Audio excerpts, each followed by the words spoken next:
Kalau emang orang pajak dan bea cukai ada yang bersalah ya ditindak secara hukum sesuai dengan peraturan undang-undang yang berada.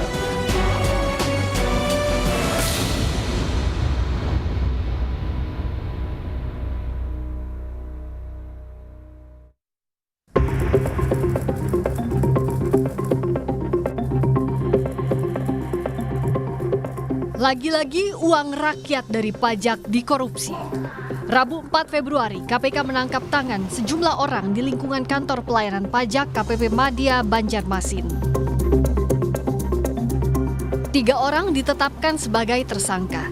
Di antaranya, Kepala KPP Madya Banjarmasin Mulyono, anggota tim pemeriksa KPP Madya Banjarmasin Dian Jaya Demega, dan 1 orang dari pihak swasta, yakni manajer keuangan PT Buana Karya Bakti BKB Venasius Jenarus Genggor. Usai diperiksa 1 kali 24 jam, Mulyono mengakui menerima janji berupa pemberian uang. Pekerjaan dilaksanakan sesuai prosedur dan aturan. Negara tidak apa, tapi saya menerima janji dan dia uang. Itu saya salah. KPK mengungkap, Mulyono dan Dian Demega diduga menerima suap restitusi pajak pertambahan nilai atau PPN sektor perkebunan dari PT BKB yang terjadi pada Desember 2025. KPK mengungkap, Mulyono meminta uang apresiasi senilai 1,5 miliar rupiah untuknya dan Dian Demega memuluskan permohonan restitusi pajak PT BKB.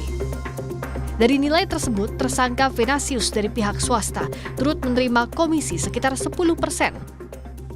KPK juga turut mengamankan barang bukti berupa uang tunai dalam bentuk fisik senilai 1 miliar rupiah yang diamankan dari saudara MLY dan PNZ, serta bukti penggunaan uang 300 juta oleh MLY untuk DP rumah dan 180 juta yang digunakan oleh saudara DJD dan 20 juta yang digunakan PNZ sehingga total barang bukti yang diamankan dari kegiatan ini senilai 1,5 miliar ya, sesuai dengan yang mereka perjanjikan.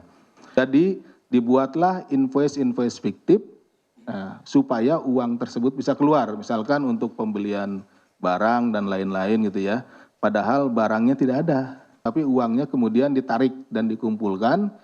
Setelah jumlahnya 1,5 miliar, nah nanti itulah yang akan diberikan sebagai uang apresiasi. Sebelumnya pada awal Januari lalu, KPK telah menetapkan 3 tersangka dalam dugaan kasus korupsi di kantor pelayanan pajak Madya, Jakarta Utara. Salah satunya Kepala KPP Madya Jakarta Utara, Dwi Budi Iswahayu. Jika mundur ke belakang, pada Agustus 2023, KPK menahan mantan Kepala Bagian Umum Kanwil Direktorat Jenderal Pajak Jakarta Selatan II, Rafael Alun Trisambodo, karena menerima gratifikasi sebesar 16 miliar rupiah. Desember 2023, Rafael Alun divonis 14 tahun penjara akibat korupsi itu. Sementara pada Maret 2010, KPK menangkap pegawai negeri sipil Gayus Tambunan dalam kasus mafia pajak terkait suap dan gratifikasi.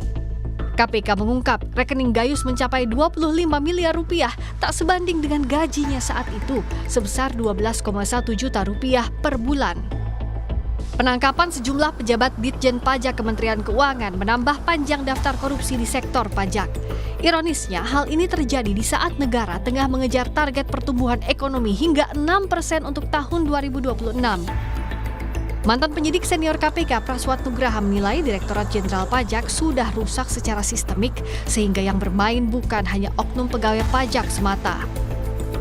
OTT KPK hanya mengungkap puncak gunung es dan tak menimbulkan efek jerah. Praswat menambahkan, perlu ada perombakan besar pejabat di lingkungan Kementerian Keuangan dan membentuk Direktorat Khusus Penanganan Korupsi Pajak di KPK. Itu kan banyak dirjen-dirjen yang lain tuh di Kementerian Keuangan. Itu juga bisa jadi satu ide yang revolusioner. Memang orang itu juga tidak boleh terlalu lama bercokol di situ. Karena kalau sudah terlalu lama, dia membangun satu klaster dan satu semacam kartel yang nggak bisa dirubah lagi. KPK harus mungkin bisa membentuk satu satgas khusus atau bahkan mungkin subdirektorat gitu ya untuk pajak di Kedeputian Penindakan atau Direktorat Penyidikan yang memang konsentrasi di pajak. Karena mau nggak mau, seberapa besar pun, ini fakta yang sangat menyakitkan sebenarnya. Seberapa besar pun negara kita bersusah payah untuk membangun ekonomi kita, mensejahterakan rakyat, tapi kalau uang pajaknya, uang pembangunannya ini dicuri dan selalu bocor, itu tidak ada gunanya, Mbak. Apapun itu, seperti menyiram air ke pasir. Tak hanya korupsi pajak, KPK juga menetapkan 6 orang sebagai tersangka dari OTT di lingkungan kantor Ditjen Bea Cukai Kementerian Keuangan. Salah satunya mantan Direktur dan Penindakan Penyidikan Ditjen Bea Cukai dan 2 orang pegawai aktif Direktorat Penindakan dan Penyidikan Bea Cukai. KPK mengungkap para tersangka diduga terlibat suap dan gratifikasi terkait kasus impor barang dari luar negeri. KPK menyita barang bukti diantaranya uang senilai 40 miliar rupiah, emas 5,3 kg, dan jam tangan mewah dari OTT Bea Cukai ini. Menanggapi pegawai pajak dan bea cukai yang tertangkap tangan KPK, Menteri Keuangan memastikan tak akan intervensi proses hukum yang berlangsung.